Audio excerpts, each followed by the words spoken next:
What's up, real estate maverick? My name is Kris Krohn, and today I'm talking about how you manage your time to make more money. Specifically, I'm going to be sharing with you how I manage my time to make over $1 million. It's a pretty exciting conversation from someone whose first year of business as an adult made under $20,000. Certainly, I've learned how to do far better than that, and there's specific rules of how I'm making that happen. Smash that like button. It tells YouTube that this video is worth sharing with other people and promoting, so make sure that you do that. And up next, I'm going to break down the rules of how I've made that happen for me and how you can make it happen too. 'Cause we're gonna be legends. What we're doing here ain't just scary. It's about to be legendary. We all have 24 hours in a day. And the reality is that some of us are using that time to be super effective or make money or live the life that we want. And frankly, a lot of us are distracted, lazy, and at the end of the day, whatever choices we're making, we're not getting what we want. So what I really want to do in today's video is I've kind of made a list here of 5 things that I do in particular to manage my time to not just make $1 million a year, I'm talking about millions of dollars. And it's an evolutionary process where you get better making money with time as long as you're measuring the right things. So I'm going to be breaking that down for you today. I think this video is going to be loaded and chock full of incredible value for you. So stay tuned and let's get going right now. The very first habit that I picked up that allowed me to make more money really came down to this idea of doubling my income. Now, doubling your income, the idea is no matter how much money you're making right now, if you're making $50,000 a year, then how do I make $100,000 a year? If I'm making $30,000, how do I make $60,000?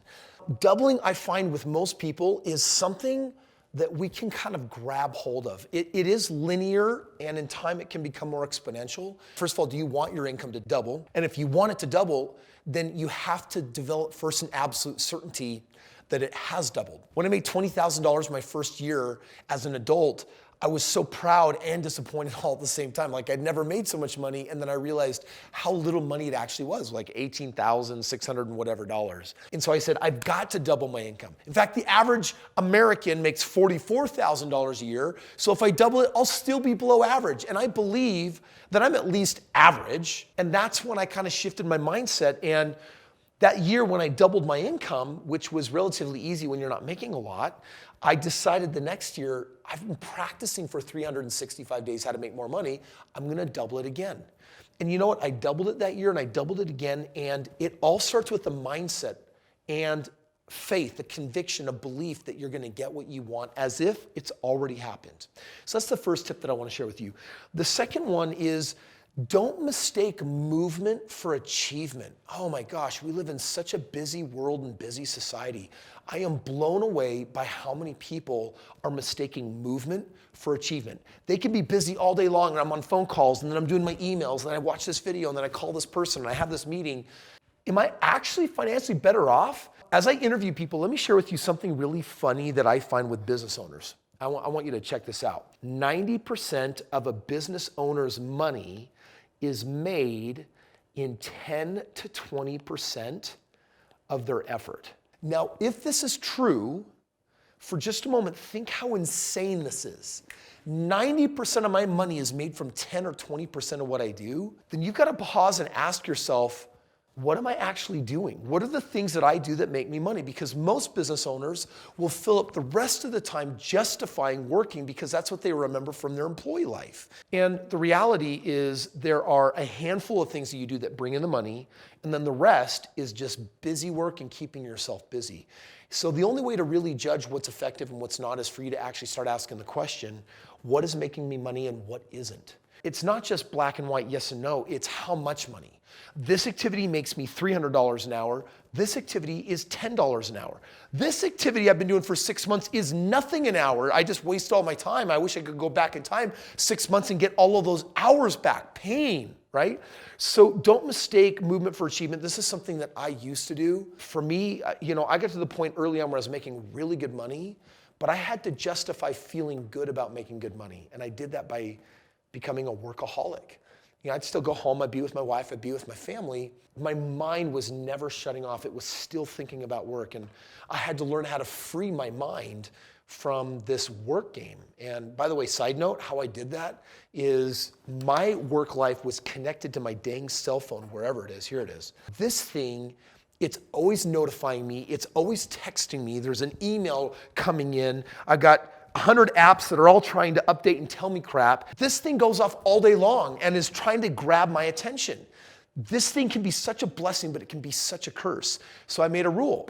I don't touch it before noon so that I can go do my workout. I can get my kids off to school. I can jump in school and do some training with them. I can go for a hike. I can go sit in the hot tub. I can sit and think. I can spend time with the loved one. Like, there's so many options. But anyway, that's a side note. That's not what this video is about. I just wanted to drop that on you because I think one of you will appreciate that. The third thing that I wanted to share with you is to compete with your time. What do I mean by competing with your time? Competing with your time means you should know out of your 6 activities during the day, this one makes me the most money at X an hour. This one makes me less. This one makes me less. This one makes me less. There's this weird principle that I want you to understand. We get what we tolerate. So by the way, if this is what I tolerate, but this is what I want, there's a difference between toleration and want. If you tolerate something at a certain level, you can only raise the bar so much. Most of us don't tolerate crappy minimum wage work and then, oh crap, I'm only making $100,000 an hour work. It's too big of a disparagement. So wherever your floor is actually has an impact on what your ceiling is.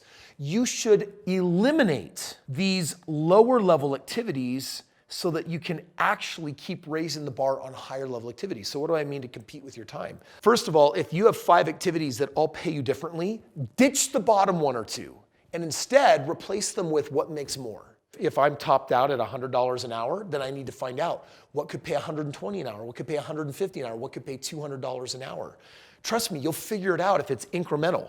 But a year from now, you're gonna say, I'm only making $200 an hour when I do these activities.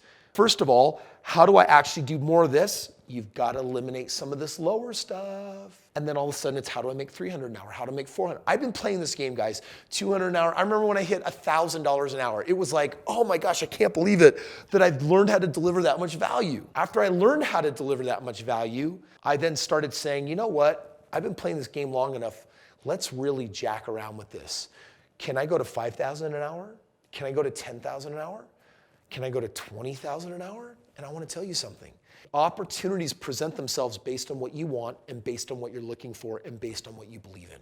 Which means I've now taken some massive quantum leaps out of nothing more than knowing what it was. I got tired of incremental and I wanted exponential growth. And then I chose to believe in them.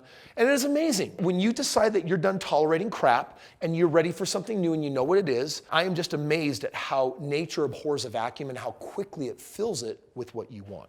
Here's number 4, time rules. You need to know when you work and when you don't want to work. Most of us, what scarcity is a mindset that says if you want to make more money, you need to say yes, yes, yes.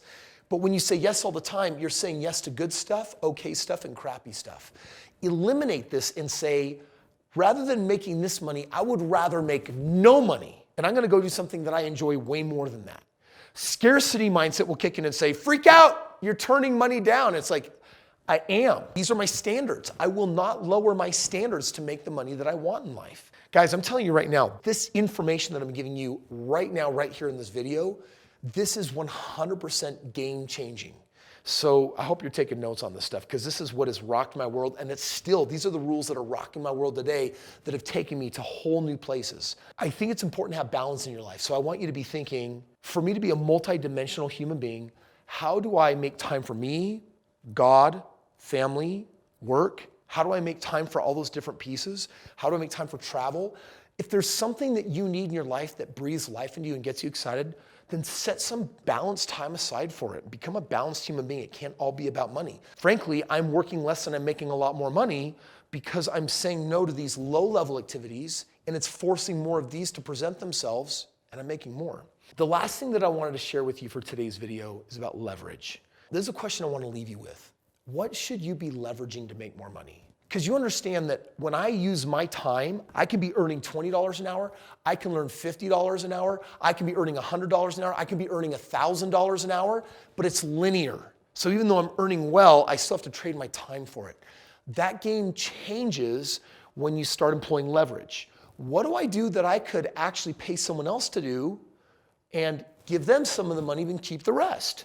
This is now business owner versus an operator mindset, which is build on a bigger team, bring on people, train them, take care of them, and then together grow and make more money. That's an idea that I want to leave you with is where can you employ leverage? You should be leveraging people, you should be leveraging time, and you should be leveraging money. And you should be on a soul search every day asking, where and how do I do that as much as possible? So friends, this is what I want to share with you about how I make millions of dollars, frankly working less than I ever have, and my income is only going to increase. I created a video that actually shares how I achieved financial freedom for the very first time in my life. You actually click up here, the video is up here, and it'll actually walk you through the 4 steps that I took to get on my journey and make that kind of money. Check that out, and please, if you haven't already, please help me hack the YouTube algorithm by smashing that like button. It means a lot to me. Make sure that you subscribe if you're not subscribed. Heck, even share the video if you think someone else needs to hear this, and then watch out. I'll see you on that next video, and I'll certainly, if you're subscribed, catch you on tomorrow's video.